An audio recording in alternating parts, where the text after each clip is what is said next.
Hai, Assalamualaikum warahmatullahi wabarakatuh. Apa khabar korang semua? Terima kasih kerana klik video kecil Tonje. Jangan lupa like, komen dan subscribe. Okey.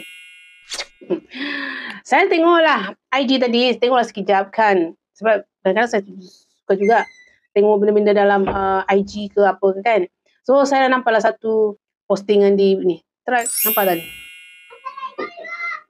Wahai netizen-netizen, tak perlu sampai macam tu sekali. Biarkan, bagi ruang dengan Fasura untuk tahulah apa dia buat.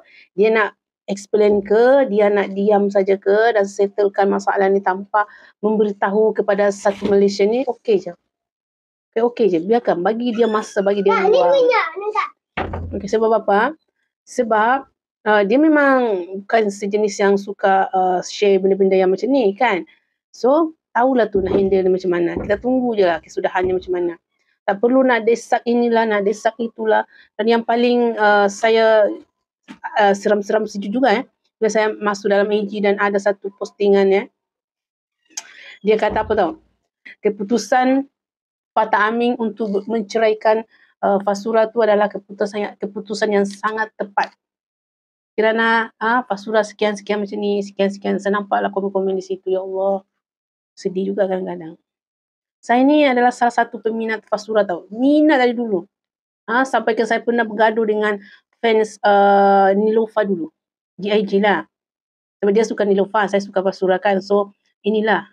Begitu, sebelum diorang kahwin lagi. Begitu saya minatnya dengan Fasura. Dan apa yang jadi selepas perceraian dia dengan Fatah Amin, jujur secara masa dia belum buka sekian, saya masih di pihak Fasura.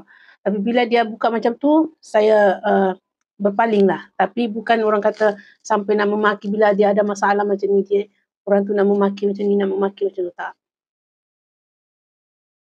Minat juga weh. Kita ni netizen je, tidak kena mengena pun sebenarnya dengan diorang tu. Minat lah. Kau rasa tak suka dengan dia lagi dah? Okey, sudah.